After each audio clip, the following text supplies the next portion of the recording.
Ladies and gentlemen, boys and girls, and those who don't identify as either, you are listening to Ratchet and Respectable with Demetria L. Lucas.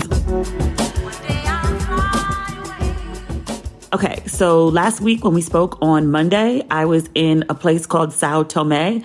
I'm currently in a place called Principe. So you know how like it's Trinidad and Tobago? Trinidad's the big island, Tobago is the smaller one. That's kind of what this functions as. So Sao Tome is the big one. Principe is the small one. This island has all of 10,000 people on it. It doesn't have a lot of hotels. The few that it does have, they're all former plantations. I didn't tell you this in a previous episode because I didn't know. When I recorded on Monday night, I had just arrived in Sao Tome. All I did was get to my hotel, and then I went to dinner in the hotel. So I didn't get a chance to like go out and sightsee any of that when we last spoke. So I spent 2.5 days sightseeing, 6, 5, and 8 hours the third day. So I packed in as much as I possibly could during the short time that I had there. Sao Tome it's a beautiful island. It's very pretty physically to look at. It is a historian's dream and I say that acknowledging that it's for all of the wrong reasons. Sao Tome was colonized until 1975. They just got their freedom 47 years ago. And I specifically say freedom because the Portuguese colonized the island. The Portuguese went to other countries that were colonized before Sao Tome, Cape Verde, Mozambique, Angola. And they went and stole Africans and brought them to Sao Tome to work. I think it was first sugarcane, and then it became coffee and essentially cocoa, chocolate. Slavery was outlawed in 1875, but basically nothing changed. On the plantations, they built schools and hospitals sort of to show the world that like, oh yeah, we're not enslaving people anymore because see, there's schools and hospitals. See, everything's okay. But they still were having people work literally from sun up to sundown. On every plantation I visited, the tour guide was always really careful to point out the bell. So they ring a bell at 5 a.m. and the enslaved people come from their quarters and they line up in front of the big house to be accounted for. And then they're sent out into the field or whatever task that they have to do all damn day because the sun goes down here at 5 o'clock. So the same thing at home from sun up to sundown. Same thing here. Also worth noting is the Portuguese system of slavery that was implemented here was the blueprint for how American slavery was instituted in the States in the 1600s.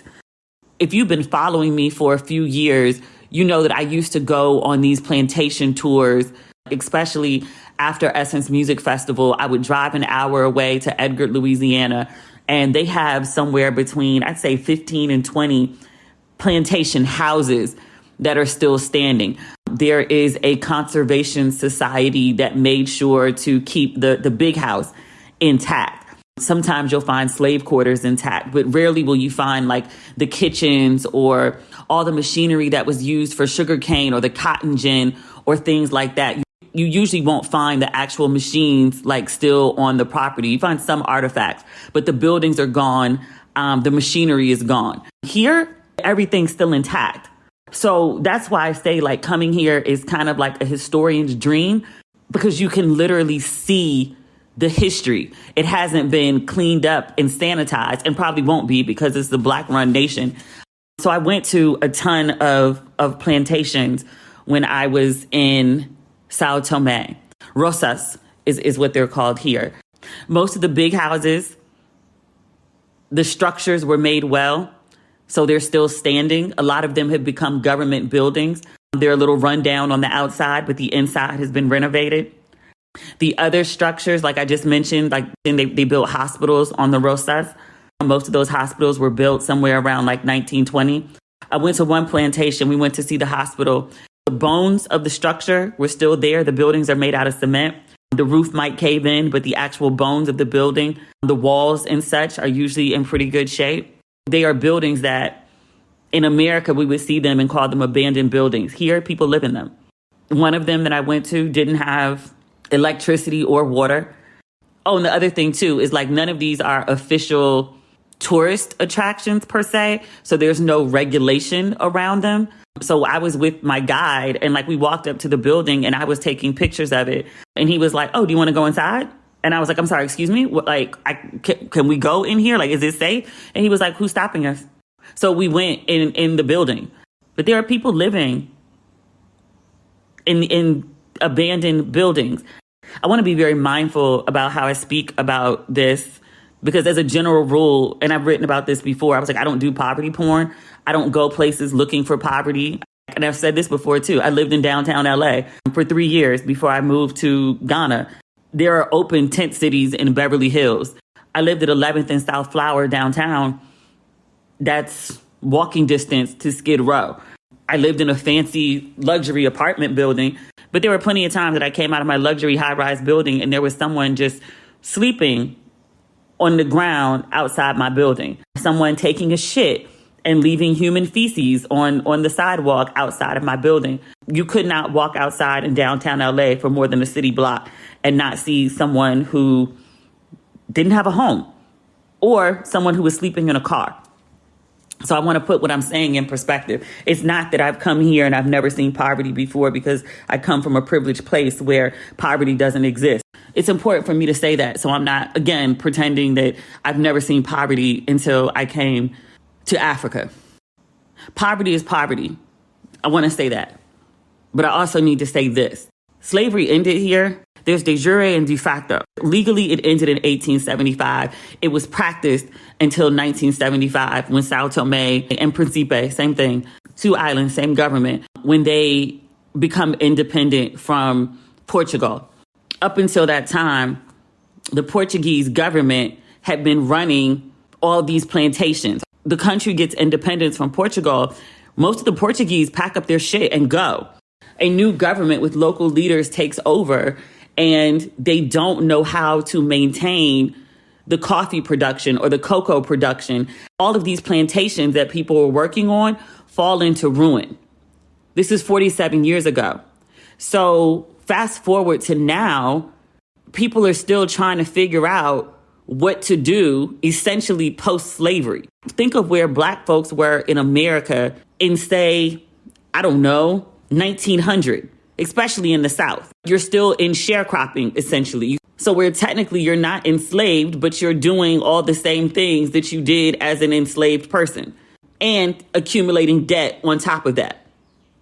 Because if the crops don't come in right, you don't get paid and you owe money. That's not the part that fucked me up, though. Because slavery just ended, 47 years ago, it's just ended. You get free from slavery. There's not a lot of jobs on the island. They haven't figured out, like, what is their big export thing. They're trying to figure it out for tourism. There are some former cocoa plantations that are now farms that are actually employing people. I don't know if they're being paid a decent wage, but there are people employed. There are some coffee farms that are working. But for a lot of the population, people are still living on the land in which their family was enslaved on for generations. And they're living literally in the former slave quarters or the former hospital that is like abandoned and broken down. It's a beautiful culture. The people are physically gorgeous. I went on this 3-hour walk one morning. I walked like 8 miles around the city. I like the architecture. I like the colors of the buildings. Much like a Caribbean island, they have like pink and yellow and orange and blue buildings. They're very physically pretty to look at. But even walking by and getting a glimpse inside of them, they're not very well maintained. And it's really just a function of economics. The other reason I was saying that, you know, calling it a historian's dream is I'm walking around and I'm taking pictures because I like the beauty of ruins.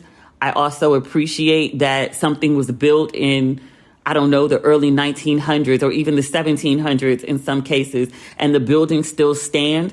They were built right. They were built for endurance. I appreciate that they don't knock their buildings down the same way that we do in America. Like, we'll raise something in a minute and build something new to replace it. They keep their buildings. They utilize the structure. Some of that is out of necessity because of economics. Some of it is it just makes sense, a respect for what was and for history. As I walk around and I'm marveling at ruins, it's not lost on me that each of these buildings, I don't mean like the plantation stuff. I mean like in the city, right? That each of these buildings was either somebody's home or somebody's storefront or somebody's restaurant or somebody's something that was built for either economics or good shelter. You don't just build something shabby off top. It becomes shabby over time. But now they are. So it's like all this stuff was once great and I can still see the beauty in it. But like I want it to be great again currently for the people who have it now. Does that make sense? Also, in Principe, because it's a very small island and its primary function was plantations and slavery only ended in actuality 47 years ago. All of the hotels on this island are former plantations, which means me staying here currently as I'm recording this, I'm staying in the big house. They checked me in, main building, and they were like, oh, your room is going to be upstairs. And I was like, oh, okay. I took myself on a tour of the property because, again, it's a large, like, plantation farm. Now, I caught up with another official tour, and the woman was pointing out, like, the different buildings that operate as hotel rooms. So one of them was a former manager's house, i.e. overseer. So that would have been an option to stay in. Another one is the former slave quarters. They've also been refurbished. And that was also an option to stay in. Whoever made the call to put the black girl in the big house as opposed to the former slave quarters, thank you kindly. I do appreciate it. But last night, trying to go to sleep, I had to pray first. I poured out some tequila when I was getting my sundowner. I had an amazing margarita. And then I had a whole like a go moment. Like I got on my balcony and you know, I didn't yell it because I was trying to be, you know, decent and considerate of other guests in the hotel. But it was a loud at go, like calling out to the spirits. I'm like, y'all may not be Ganyan, but whoever you are, know that I come in peace and I'm not here to disrupt anything. And I'm acknowledging that you were here. I could barely sleep last night. I think I slept for 3 hours. I had to wait till the sun to come up before I could go to sleep. I really wanted to come visit this island, and I'm glad that I did. Staying at a plantation is the only place to stay, but I don't really think that was the best idea in retrospect. Also, I'm staying at this very fancy hotel. It's quite expensive. Very fancy meals. Everything's organic and, you know, an amazing chef and great service. It's like staying at like the Ritz or the Waldorf or something, right? I walk 3 minutes down, still on the property, and it's completely like just full abandoned plantation. The other slave quarters that have not been renovated, there are people living in them. A 3-minute walk from the big house. I walked 3 minutes in another direction. The abandoned factories, I didn't go inside. When this was a working plantation, everything that they used, when the Portuguese left, they didn't take the tools of the trade. They left all that shit there, and it's still sitting there. I've never seen anything like it. Like it's like slavery just ended, because it did. I think this is one of those places that everybody needs to come and see for themselves. Sao Tome is a lot. It's very beautiful. The people are gorgeous. The food is amazing. I told you on Monday, I'm the only black person at that hotel. I'm the only black person at this hotel, too. When I was walking around the neighborhood, people were just staring at me. I mean, like, turn their heads all the way around. And I was like, yo, they looking at me the way I used to look at white folks. When I used to do plantation tours, because I was trying to learn like the history of it all. And I would see people sitting outside, like eating and drinking, weddings. And I would have such disgust for them. And I was like, how could you be at a plantation just eating and drinking? It basically the site of massacres. And here my black ass is staying in a plantation. Like it's a lot. And I can't even be mad because I did it to myself. This is a willful, intentional, purposeful decision. Like I knew what I was doing when I booked it. And then somewhere on the plane on the way over here, I was like, what were you thinking? I'm glad I'm here. Also, I'm going to get a good night's sleep till I get back to Accra. It just is what it is. With HelloFresh, you get farm-fresh, pre-portioned ingredients and seasonal recipes delivered right to your doorstep. Skip trips to the grocery store and count on HelloFresh to make home cooking easy, fun, and affordable.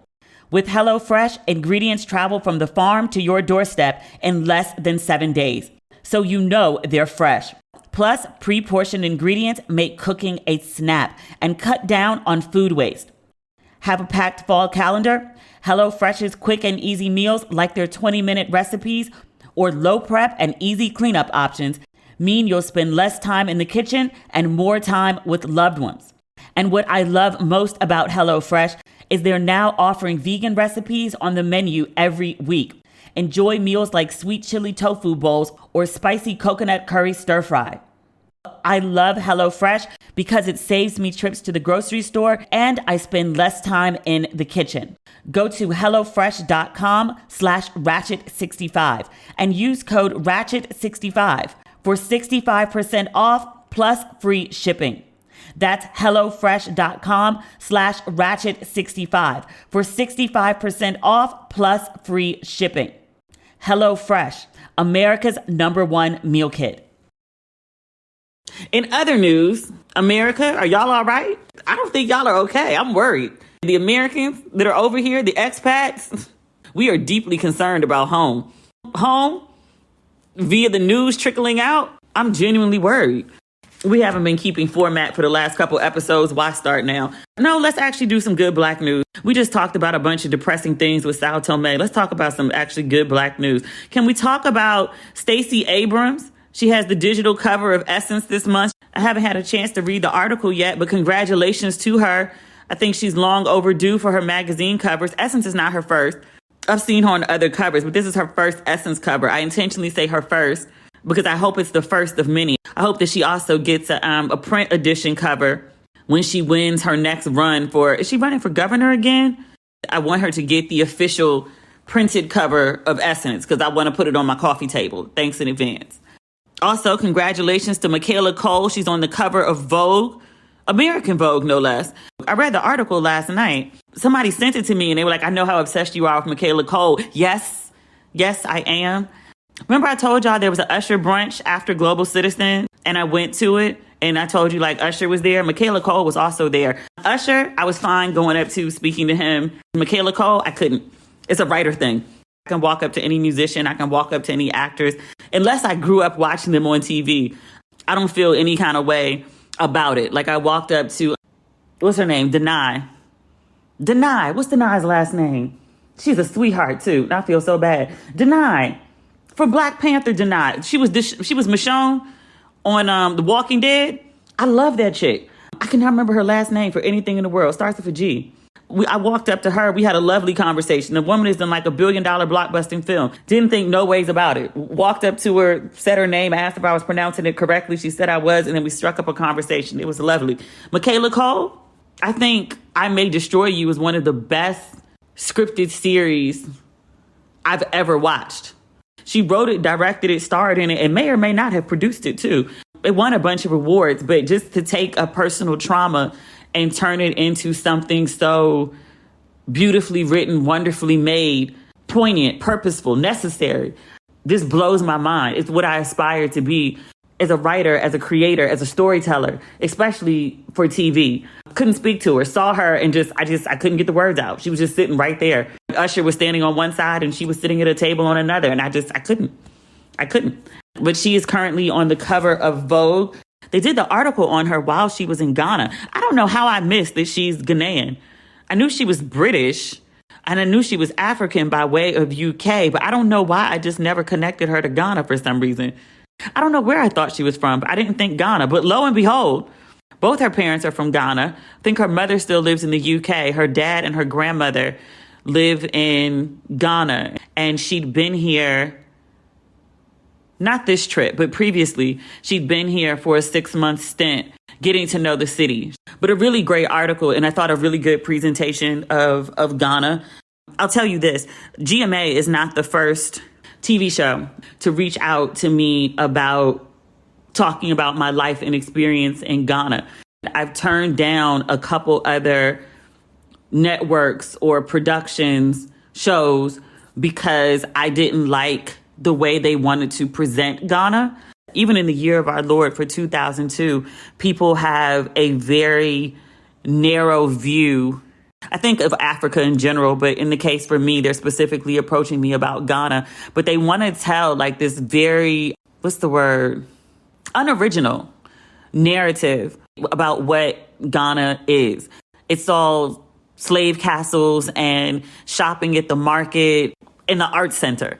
Which, yes, like when people come here who have never been to Ghana before, especially American tourists, they want to see all of those things. It's like going to DC for the first time and you go and see the White House, you go and see the Washington Monument, you go to the Blacksonian, or you go to New York, you go to Times Square, you go see the Statue of Liberty. These are very big tourist things. However, no one who lives in New York, we avoid Times Square as much as humanly possible.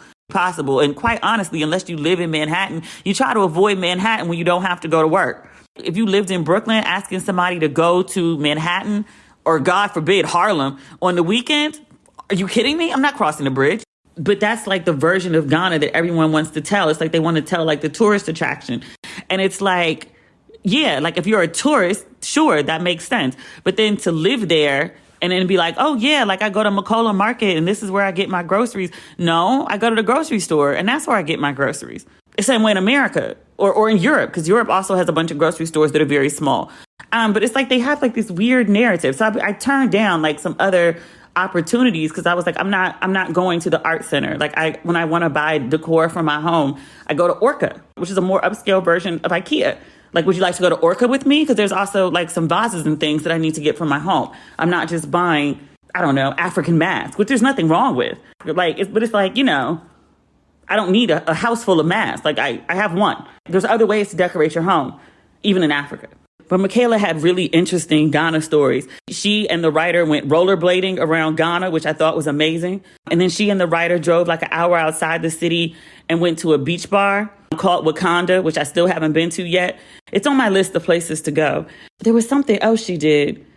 They went to a club. I think they didn't name it, but I think it was Front Back. It's kind of like a crossed version of Soho House. Again, they didn't give the name of the place, but the place they described, that sounded like where she went. But it was a really good story. The timing of her cover is based around her role in Black Panther, playing, I want to say it's a lesbian warrior. It's definitely a same-sex love thing. I can't remember if she's a warrior or not, which I thought that was an interesting tidbit. And I'll tell you why. One of my friends has this theory that Michaela Coel is the next Black Panther, as in Wakanda Forever, that comes out next month.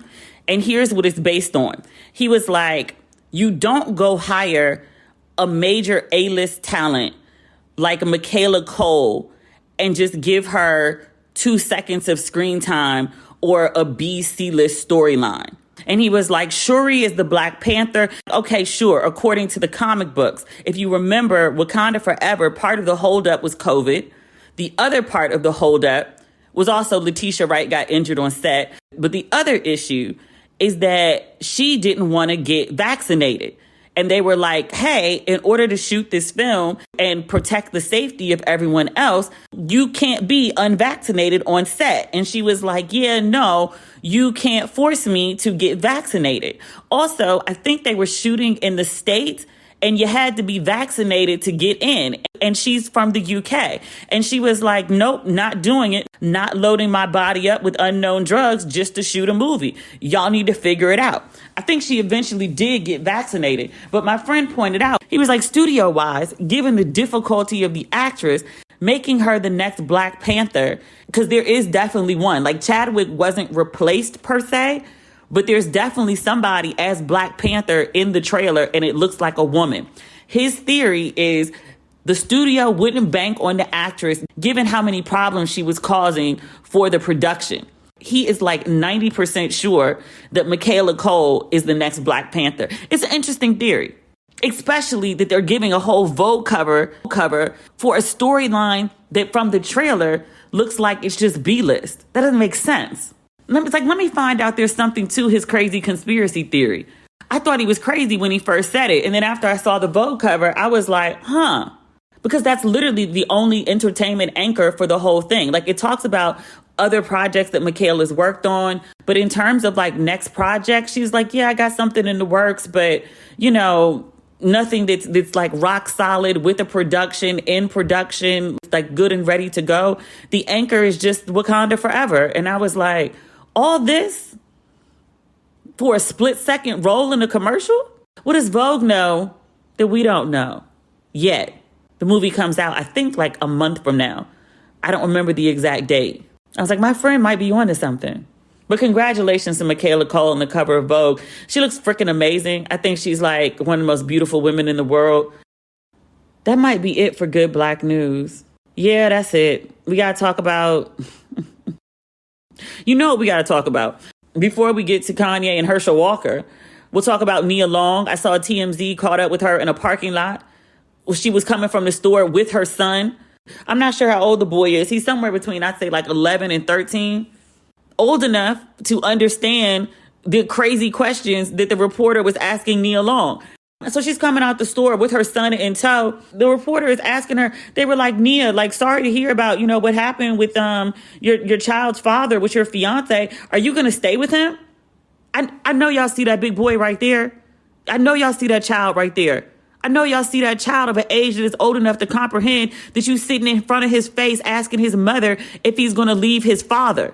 It's one thing to get on social media and Instagram and have your hypotheses and question, should she, shouldn't she? I mean, I hope Nia Long does whatever is best for Nia Long, whether she stays or where she goes.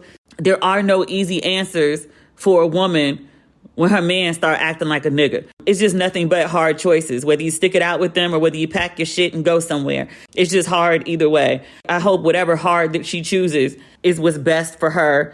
And as she pointed out in her statement, she was like, I'm a mother first and foremost. So she does need to consider her children. But I also hope she considers herself. Whatever situation is best for her, that's what I hope she does. That said, TMZ has lost their goddamn mind. This is not the first time they've run up on celebrity and said crazy shit to them. And I'm sure it's not the first time they've done it to somebody in front of their kid. But I was appalled watching that. I know she's a celebrity. I know her fiance was the head coach of the Celtics, the former NBA player. Like, they're, name brand people. I get it. I get it that they're public figures. But they're also parents. Running up on Nia Long, I don't like it, but it's fair game. But running up on her with her kid there, asking if she gonna leave the kid's daddy with the kid right there, it's too much. Too much. The kid is not a public figure. The kid is just the kid. He's not an actor. He's not on TV. Even if he was, he's still a kid. I thought that was so disgusting. I was so upset with TMZ about that shit. I'm like, y'all have no boundaries and you need some. Now they're gonna get in the car and he's gonna be asking his mama, like, are you leaving daddy? That shit just happened. She don't know what she's doing yet. It's gonna take a minute to figure out. It's very easy to say, like, oh, I would just pack my shit and go. Some people might. Most people need a chance to just, roll the shit around. On Tuesday, I thought everything was fine. On Wednesday, the bottom just dropped out of my life. It takes most people a while to, to wrap their head around what's next. I wish her and her baby, both of her babies, the older kid, somebody else is his dad. But that kid is he 19, 20, 21? He's still really young. He's an adult, but he's really young. He's sitting up in the middle of the shitstorm too, because it's happening to his mama. I wish that whole family the best. I was reading something earlier today about the woman that he cheated with. Because remember, at first they thought it was the black girl. Celtics had to come out and be like, no, it's not her, because people were going at her so hard. And so allegedly, I think we talked about this before, it was a white lady who did travel. She's married. I was reading earlier today that she has 3 kids, allegedly. I need to say that, allegedly. I'm not trying to get sued in case it's not this woman. But her picture's been circulating for a while now. And she's the one that disabled all her social media. So that's part of the reason people strongly suspected it was her. Yeah. Oh, there was something else I was going to talk about. Trevor Noah. I think I mentioned it on a previous episode that we would talk about Trevor Noah quitting his job. I was sad to hear it. I made the assumption that, Trevor Noah's contract with Comedy Central, he's been there for 7 years. I was like, oh, his contract must have been up and he decided not to renew because, he's a creative and creatives need to stay doing new things to, keep their edge and all of that. Turns out the good folks over at the Hollywood Reporter My good friend Nikessa and her amazing team over there. Full disclosure, I write for them. They went and got the backstory to what happened with Trevor Noah. It turns out that, in fact, his contract was not up. He had 2 more years on the contract. It also turns out, in fact, nobody knew, at least in management, that Trevor Noah was going to quit on air. Another fun fact, Trevor Noah had lunch with the head of Comedy Central the day before he quit. I'm pulling up the story right now. Hold on. I want to make sure I get these details right, because I read this shit and I was like, he did what now? Yeah, I'm reading this story. It came out on October 5th. What's today, the 7th? This is how the story begins. It says, quote, finding a new host for The Daily Show wasn't on anyone's to-do list at Comedy Central. That changed September 29th as the face of the network's late-night franchise, Trevor Noah, revealed on air that he'd be stepping down after 7 years in the role. Until then, executives, including Noah's boss, MTV Entertainment Group CEO Chris McCarthy, who'd had lunch with Noah the previous day, believed he would be staying put at least through the 2023 to 24 season. After all, Noah had re-upped his 8-figure deal for 2 more years at parent company Paramount Global in June. It's only October. In June, The Hollywood Reporter reports, quote, in a stunning twist, Noah announced that he was done. Quote, we were completely shocked, says one high-ranking insider. He says with others there on set, they'd watch Noah sign off with mouth agape. Look. What they do to that man.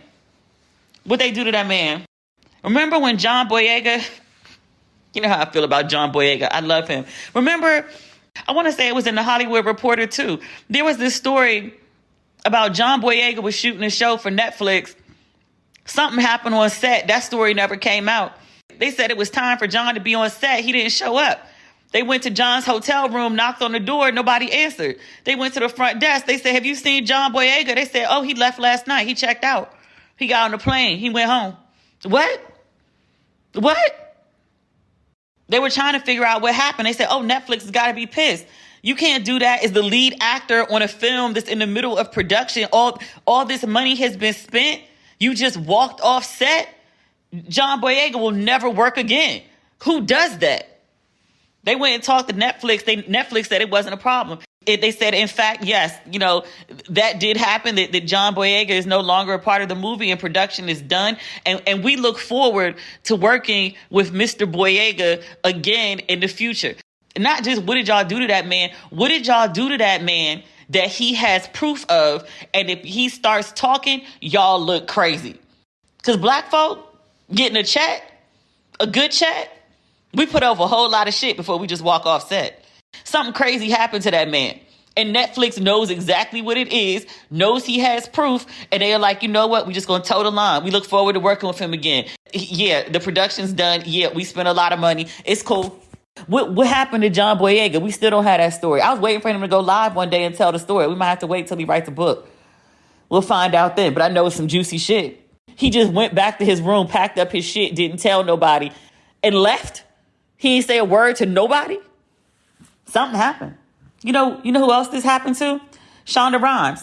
Remember the story about the Disney passes? I want to say Shonda's sister was in town, and the sister wanted to take the kids and the nanny to Disneyland. Shonda gets a certain number of VIP passes with her Disney contract, or when she was with ABC. So they didn't have enough passes for the sister, the kids, and the nanny. So Shonda, ABC's $1 billion baby, 3 hit shows on one night, Thursday. They were all top ranking. Shonda called over at ABC. She said, hey, I need some extra tickets. I need some VIP tickets, some fast passes. I need some extra tickets. Now, Shonda obviously has the money to buy the tickets. It's the GP of it all. I'm your $1 billion baby. I'm your special fish. Treat me like I'm special. Treat me like I pay the bills in this bitch. Shonda said, hey, I need some extra tickets. Remember the guy told Shonda, he was like, don't you have enough? Shonda said she hung up the phone She called her agent and she said, get me a deal with somebody else. If you can't get me somewhere else, then you're fired too. It was reported that she was getting paid $300 million over at Netflix. And I remember there was an interview Shonda did, and they were like, Shonda, are you really getting paid 300 million American USD dollars in dineros? And Shonda was like, no, I'm getting paid more than that. Oh.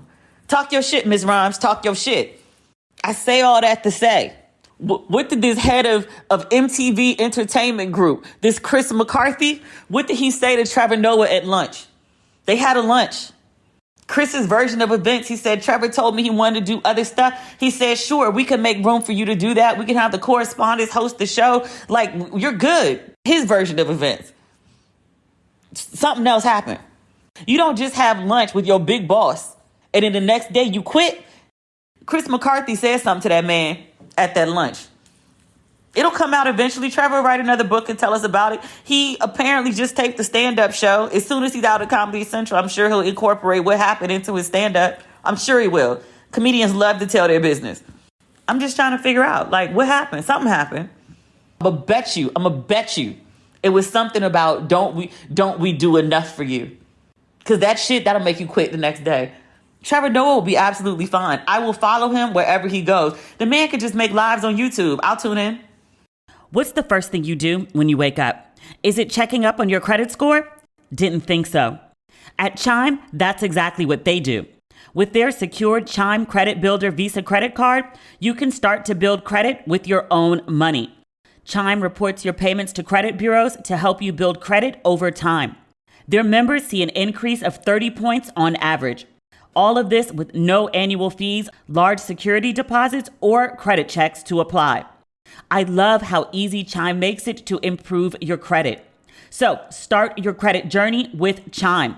Sign up only takes 2 minutes and doesn't affect your credit score. Get started at chime.com/ratchet. That's chime.com/ratchet. The Chime Credit Builder Visa credit card is issued by Stride Bank North America, pursuant to a license from Visa USA. Chime checking account and $200 qualifying direct deposit required to apply for the secured Chime Credit Builder Visa credit card. Regular on-time payment history can have a positive impact on your credit score. Impact to credit score may vary, and some users' credit scores may not improve. Out-of-network ATM withdrawal fees may apply, except at MoneyPass ATMs in a 7-Eleven or any Allpoint or Visa Plus Alliance ATM. Now can we talk about some true insanity? I said last episode, I think it was last episode, I wasn't going to discuss Kanye West, and I'm still not going to, because my reason for not doing so still stands. But your boy is testing me. The White Lives Matter shirts for his latest fashion show were bad enough. At the time that we spoke last week, that's all I'd seen. I didn't see at the time that he had posted on Instagram. I want to make sure I quote this correctly. He posted this in his stories. He said, quote, "Everyone knows that Black Lives Matter was a scam. Now it's over. You're welcome." Him making these White Lives Matter shirts was a deliberate, purposeful, intentional, willful effort to end the Black Lives Matter movement. Again, I think he's in the middle of one of his worst episodes, and everything that I will have to say about him is just straight dragging him. And I don't feel right doing that when I feel that he's genuinely unwell. I do want to acknowledge that even though he is unwell, he is still responsible for the crazy shit that he says and does. I'm just not going to drag him for it. But this is a new level of awful. He's been going in this direction for years with the Trump hats, "Make America Great Again," wearing the Confederate flag. Since the White Lives Matter t-shirt came out and his pictures with Candace Owens, and oddly enough, I guess Selah Marley, is that her last name? It's Lauryn Hill's daughter. I've watched this kid grow up. I was singing along to "The Joy of My World is in Zion." That's the oldest baby when I was still in college. Selah's younger than him. she's a child, so I'm not going in on her, but she was walking around with the White Lives Matter shirt too, and has doubled down on it after she got dragged about it. And I'm just like, she young and dumb. I hope she gets some sense and the presence of mind to apologize for this dumb shit after her mama get done with her. Like, you're Bob Marley's grandchild saying this dumb shit. Lauren, get your child. I'm out of respect for her mother. Lauren, just gather your child, please. What I was saying is ever since the pictures from the show came out, people have been recirculating the clip where Van Lathan went off on Kanye for saying slavery is a choice. This is when Van was still at TMZ, and Kanye got on there talking his Kanye, his new Kanye. And Van had to check him, and he was like, you want to get publicity for your new album or your new products or whatever, but you can't be out here this irresponsible with Black people's history. If you've never seen Van go off on Kanye West, it's a very worthy moment. I didn't know who Van Lathan was until that moment, and I was like, who the fuck is this? Let me go follow him. I'm glad that he still has a platform even after his exit from TMZ. He's a very necessary voice. I really, really like that guy. Kanye, I still think is a new low, even for him. I think it's worse than slavery is a choice. I think it's worse than the Confederate flag. I think it's worse than Make America Great Again. Like, this, intentionally trying to discredit the Black Lives Matter movement. To my knowledge, there have not been the same number of videos of Black people being abused, murdered by the police that we were seeing at one point in time. I'm very mindful to say that we're not seeing the videos. I'm not seeing the videos. I'm intentionally not saying that it's not happening. Because we don't have video evidence doesn't mean it didn't exist. America didn't change. Black folks are still being killed by police left and right, whether it's being videotaped or not. It's just not the most prominent topic of discussion right now in the way that it was, say, in 2020. But Black Lives Matter, even if the organization turned out not to be what it was supposed to be, there was obviously some mismanagement of funds. I think that's the classiest, I think that's the most goodwill way to say it. The organization Black Lives Matter is not all encompassing of the movement of Black Lives Matter. There's an organization with the name. There's also a whole movement that became a global movement. I've walked around remote parts of Ghana and seen Black Lives Matter plastered places. To try to discredit that movement, to try to discredit the core meaning, not just the organization, but the core meaning of Black Lives Matter. Most of my audience is Black. I don't feel like I need to explain this in depth, but I know as I've been traveling around the world, I'm picking up new audiences from new backgrounds. So I just want to just give it just a brief overview. But saying Black Lives Matter never meant only Black Lives Matter. It's just like saying, like, fuck cancer. It doesn't mean no one cares about HIV or no one cares about, I don't know, diabetes or heart disease or high blood pressure. It just means that right now we're talking about cancer because cancer is killing all these people. Saying Black Lives Matter never meant like Asian lives don't matter or white lives don't matter or Latinos don't matter. It's saying, hey, folks is out here slaughtering Black folks and leaving their bodies in the street. Literally, Michael Brown. Black lives actually matter. Stop fucking killing us. Treat us like we matter. That's all it ever meant. Kanye trying to discredit that, trying to create a White Lives Matter movement or at least a slogan, or just trying to sell more shirts just as a capitalism, commerce, commercial, financial come up. It's just, I can't believe he did that shit. Like, do you know who your mother was? Do you know who you were? Like, I don't understand how we got, I mean, I do, because I believe this is mental illness. But my God, if this man don't take his goddamn meds, I just, the way that we've gone from George Bush doesn't care about Black people to White Lives Matter, just, bruh, you got to take your fucking meds. Also, I think it's worth mentioning, Kanye, one of the first critics of Kanye's White Lives Matter was a woman who works for Vogue. I'm trying to pull up her name. I wasn't familiar with her. She's the editor at large for Vogue. She's one of the highest ranking black women in fashion. Gabriella Carifa Johnson is her name. She was invited to Kanye's fashion show where he debuted his White Lives Matter shirts.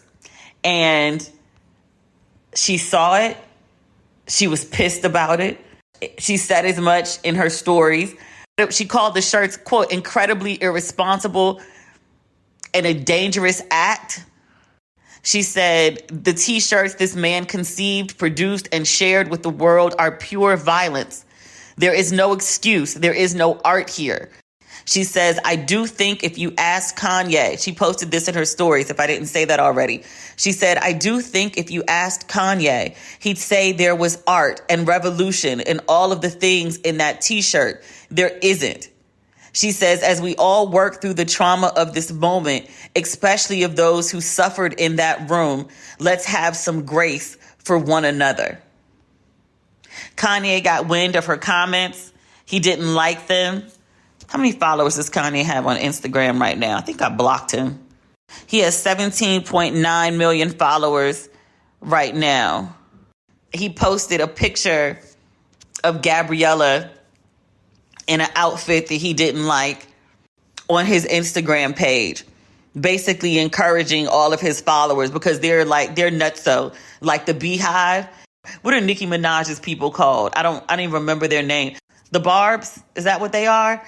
Kanye's followers are rabid in the same way. So he posted a picture of this woman in an outfit that he doesn't care for. He titled it, he says, this is not a fashion person. You speak on Ye, I'ma speak on you. Ask Trevor Noah. And then he posted a close-up of her boots. She has the Timberland boots. They're probably Manolo Blahniks, now that I think about it. But the ones, like the back in the day joints, Jennifer Lopez used to wear all the time, like the high-heeled Manolos that look like Timberlands, those. And he says, I know Anna hates these boots. It was completely unnecessary to personally attack this woman. Like, you invited her to the show as a critic. She didn't like your shit. That's fair game, especially as a working journalist. For you to personally attack her appearance, you didn't like what she said, you want to critique her critique, okay. To personally attack her appearance, I don't think that he was expecting for Vogue to come out and defend her, which they did. And as they should have, because that's one of their editors. I read that she and Kanye had a sit down of some sort. But I'm also reading this on page 6 style. It says Gabriella is breaking her silence after being attacked. I appreciate the word attacked by Kanye West.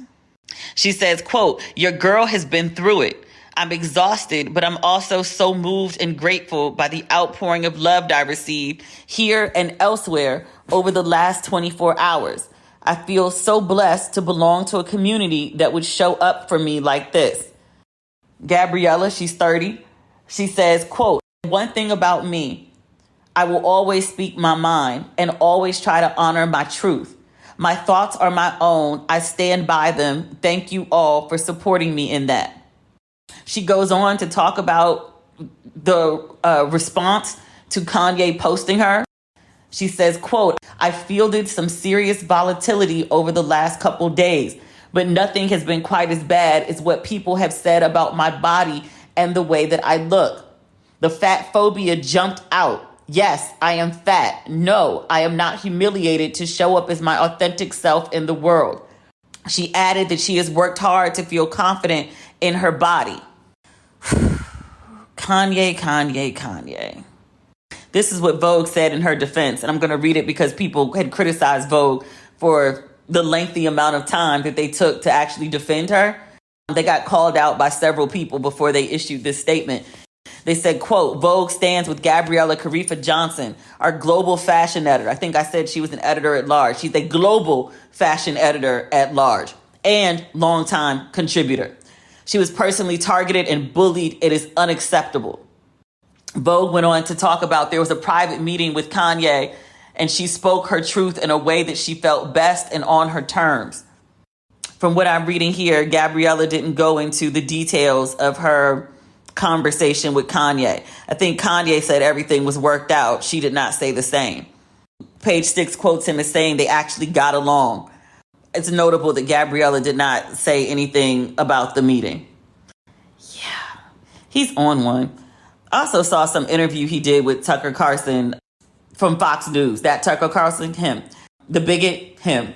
Kanye sat down with him and Tucker was nodding along the whole time. And I was like, you don't have no sort of, he's having a mental illness crisis, I believe. But I'm like, at the point where someone who's a known bigot is agreeing with your take on how you portray black people, that doesn't strike you as like, hey, maybe my stance is incorrect here. If I was ever talking about feminism and somebody like, I don't know, Kevin Samuels, he's gone to see maybe the king, maybe not. But, if I had said something about dating relationships and Kevin Samuels was like, yeah, that's dead on, I would have to sit back and like reevaluate my stance and be like, is this the case of like a broken clock being right twice a day? Or am I like, missing something here? Have I taken the wrong approach to this? Like if Tariq Nasheed was like, I fully agree. I'd be like, nah, I might need to rethink. I might need to rethink my stance. I'm at least like go sit down and, run my ideas by some like-minded people and be like, hey, am I looking at this the right way? Like, am I missing something here? Can you fill in the blank for me? Cause Kanye just, that interview was bizarre. I didn't see the whole thing. I just saw clips of it. I don't have the best Wi-Fi where I am. Fat shamed Lizzo. He talked about being 40 years old and showing her ass. You met her as someone who showed her ass, literally. And then you married her and you thought, what? Like it was a religious conversion? Like it was a lobotomy? It was Paul Saul on the road to Damascus? Like she didn't have a conversion. It's literally a marriage ceremony. I know people say you change when you become a mother, but like, again, you don't get a lobotomy. Like you are who you are. You just have like another person literally kind of like attached to your body for a few years. I'm trying to make shit make sense that this is never going to make sense because the person saying it is not in a clear state of mind. The people who watch that interview and are just like, yo, Kanye is out here telling the truth. Like he's telling the real shit, that how it needs to be said. Like he's spreading this message to the world. And those people, y'all ain't got an excuse. Him, mental health crisis. Niggas who agree with him, just stupid. Speaking of stupid, we need to talk about Herschel Walker. The last time we talked about Herschel Walker, it was a discovery. I believe it was by the Daily Beast. They said Herschel Walker is hiding a child. Turned out it was 2 kids, wasn't it? Let me also say this. Herschel Walker is running for Senate, black former football player, on a Republican ticket in the state of Georgia. He is running against an incumbent senator, Reverend Raphael Warnock, who is currently the head pastor at Martin Luther King Jr. and Sr., I believe, their former church in Atlanta. He's currently the head pastor at Ebenezer Baptist Church. For the love of me, I don't understand how a Christian pastor who's currently serving in Congress, who is literally in the pulpit at Martin Luther King Jr.'s former church, I don't understand how this man is neck and neck in this Senate race with a fucking buffoon like Herschel Walker. These allegedly evangelical Republican Christians are backing buffoon-ass Herschel Walker as opposed to the actual black minister. Senator Reverend Warnock is time-tested, proven, and committed as a man of God. How? How is this a close race? How has Herschel Walker survived this long? 2 episodes ago of Ratchet and Respectable, we interviewed my friend about her book, Emotional Justice, Esther Armand. And we talked about the benefits that come to black people who uphold white supremacy. They're not doing it just to do it. They're centering whiteness. They're upholding white supremacy because they get some shit out of it. If you didn't listen to that episode, it's called Emotional Justice. Please go listen to it because it ties in directly to what Kanye's doing. even in the throes of his mental illness, and to what Herschel Walker is doing. Herschel Walker not only was hiding children. Herschel Walker, the Daily Beast, ran a story. I swear Herschel Walker must have done something to the Daily Beast. The same shit that Wendy Williams must have done. Was it the Daily Mail? The Daily Mail followed Wendy Williams' ex-husband for a year, and they were the ones that broke the story about her husband cheating on her and living in a house the same size as the marital home up the street with a new chick.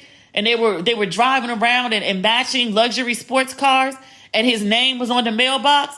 They followed that man around for a whole year. It was like, look at them going to the gym on Saturday morning. Look at them getting in the cars that Wendy pays for, in the house that Wendy's money pays for. Oh, and he's got a secret baby on the way. Whatever Wendy Williams did to the Daily Mail, Herschel Walker must have done to the Daily Beast, because they be on that man's ass. They ran a story earlier this week. It said Herschel Walker is hiding an abortion. I'm sorry, excuse me? Whatever do you mean? I know for sure that this man, who is so opposed to abortion under any circumstances, he was like, yeah, if it's incest, if it's rape, if it's a minor, if the mother's life is in danger, I don't believe in abortion in any way, any fact, anyhow. Babies' lives matter. Pro-life 100%. Fuck them women and them kids. With them babies, we protect them babies. Let me find that quote. This is how the Daily Beast began their story. The first paragraph: Herschel Walker, the football legend now running for Senate in Georgia, says he wants to completely ban abortion, likening it to murder and claiming there should be no exception for rape, incest, or the life of the mother. But the Daily Beast, they said the Republican candidate has supported at least one exception for himself. A woman who asked not to be identified out of privacy concerns told the Daily Beast that after she and Walker conceived a child in 2009, they were dating. She says Walker urged her to get an abortion. The woman said she had the procedure and that Walker reimbursed her for it. The Daily Beast said, we can't just run that. What facts do you have to support these allegations? We are a news publication. We need proof. The woman said, okay, she provided a $575 receipt from the abortion clinic. She provided a get well card from Walker and a bank deposit receipt that included an image of a signed $700 personal check from Herschel Walker. The Daily Beast said, how do we know? How do we know that this is really Herschel Walker? She said, look at the signature. Go on eBay and look at something that Herschel Walker has signed. Ex-football player. He autographs things. Go look at this signature on things he's autographed. And also look at this card that he sent me, this get well card. After I got the abortion, he sent me a get well card. He signed the card. It's the same signature. The Daily Beast said, that's a lot. We need one more piece to corroborate. What else you got? She said, look, come talk to my friend. She's a close friend. She knew about what happened at the time. She's the one who took care of me as I was recovering from the procedure. Oh, the woman said Walker, who was not married at the time, he said he wanted her to terminate the pregnancy because it was, quote, not the right time for him to have a child. What he didn't mention at the time was that he'd had an out-of-wedlock child with another woman earlier that same year. Herschel Walker, like Nick Cannon, he don't believe in condoms. He does believe in abortion, though. The Daily Beast, they asked the woman, they said, well, you know, these things happen. They said, did he ever express regret? She said, no, that never happened. They said, ma'am, this is from 2009. It's all these years later. It's 13 years later. Why are you coming out with this information now? She said, because I just can't with the hypocrisy. I can't. He's running around telling people that he's pro-life. Fuck them mothers. She said, enough is enough. She had to tell the truth. Now, the Daily Beast, they reached out to Herschel Walker's people. They said, now, Herschel, what is this? What's going on? He denies everything. His press aide, a lawyer for Herschel Walker, said this is a false story. The Daily Beast said, we have all these receipts. They said, you're only doing this to target black conservatives. Herschel Walker released a statement. He said, this is a flat out lie. He said, I deny this in the harshest possible terms. He said, this is defamatory. He said, I will sue the Daily Beast. I will file in the morning. Now, Daily Beast ran this story on October 3rd. To my knowledge, today is October 7th. Now, I did search to see if Herschel Walker had tried to sue the Daily Beast for defamation. I couldn't find any record of it. Oh, the drama doesn't stop there. Herschel Walker has a son. I don't really know if his elevator goes to the whole top floor. His son has said some wild shit on Twitter. I believe the son is gay, but he's very anti, pride parades, gay pride, like any of that. He's a character. He also is sick of his daddy. Very sick. After this story came out, he lashed out on Twitter. I'm still reading this on the Daily Beast. I just switched stories, so it goes directly to the story about Herschel Walker's son. If you want to look this up, it's called Herschel Walker's son lashes out at him after abortion revelation. Because I heard about the son lashing out before I heard about what he actually lashed out about. His name is Christian Walker. Christian tweeted, every family member of Herschel Walker asked him not to run for office because we all knew some of his past. Every single one. He decided to give us the middle finger and air out all his dirty laundry in public while simultaneously lying about it. I'm done. But he wasn't. He said, quote, I know my mom and I would really appreciate if my father, Herschel Walker, stopped lying and making a mockery of us. You're not a, quote, family man when you left us to bang a bunch of women, threatened to kill us, and had us move over 6 times in 6 months running from your violence. If you're not familiar with what he's speaking about, Herschel Walker's, I believe it was his ex-wife, she said Herschel Walker put a gun to her head at one point. Like, she had some very vivid allegations of domestic violence against him. I believe there was a restraining order at one point. Christian still wasn't done. Christian said, I'm done. Christian wasn't done. Christian continued. He said, quote, I don't care about someone who has a bad past and takes accountability, but how dare you lie and act as though you're some moral Christian upright man. You've lived a life of destroying other people's lives. How dare you? Christian still wasn't done. He said, you have 4 kids that we know of. I'm going to repeat that. You have 4 kids that we know of, and you weren't in the house raising one of them. You were out cheating and lying. If you loved your kids, you'd be raising them instead of running for a Senate race to boost your ego. Oh dear. You would think that the Daily Beast running a story about a staunchly pro-life Republican candidate paid for an abortion and is denying it. So he's lying on top of that. Literally, there is a receipt from the abortion clinic. There's enough. He did this shit. You would think maybe that Republicans would be like, yo, this man is a hypocrite.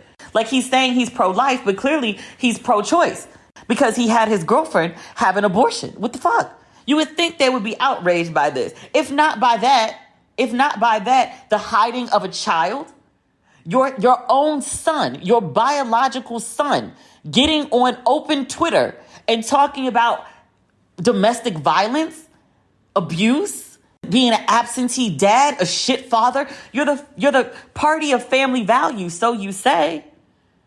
And now you have someone who is showing in his actions that he has no values. And the candidate that you've been supporting, it's come out that he doesn't believe in any of the shit that he says. He says one thing, he does another. The man is a hypocrite. You think Republicans have distanced themselves from him? No. In fact, they've doubled down in support. They made it clear on some Jennifer Holliday, I am telling you, I ain't going nowhere. They are all in for this man who can barely form 2 sentences, who says he's pro-life but pays for abortions, whose son gets on social media and was like, yeah, he's a stalker, domestic violence, all that shit that y'all heard about, the worst of it, it's all true. Really? Really? I read this story earlier about the Republican support, how it's become stronger for Herschel Walker in the wake of these latest allegations. What is the NRC? National Republican Senatorial Committee. I'm reading this on thehill.com.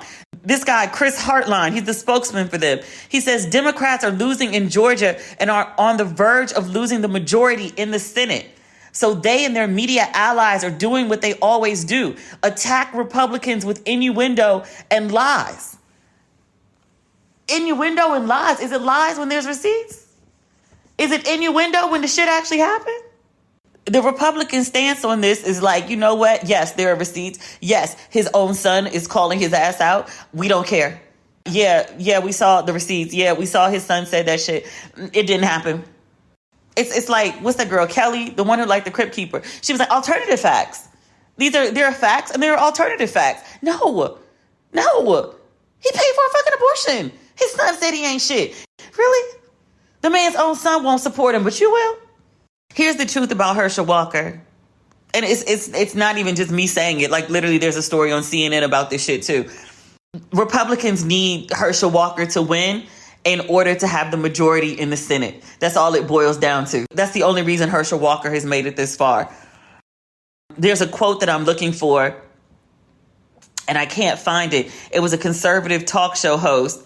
She was talking about Herschel Walker. She said something about he could abort bald eagles, and she would still vote for him because the Republicans need the Senate. You understand how crazy this is, that this is actually a quote? And of all the things that I sit around and read all day, a quote about abort bald eagles stands out in my head. That's ridiculous. The Republicans will do anything, include elect an idiot. I want to also say this. Herschel Walker is a complete fucking hypocrite, right? He won't be the first or the last. The hypocrisy, it's annoying. Everyone's a hypocrite to some degree, self-included. The hypocrisy, I could actually kind of live with. The man's an idiot.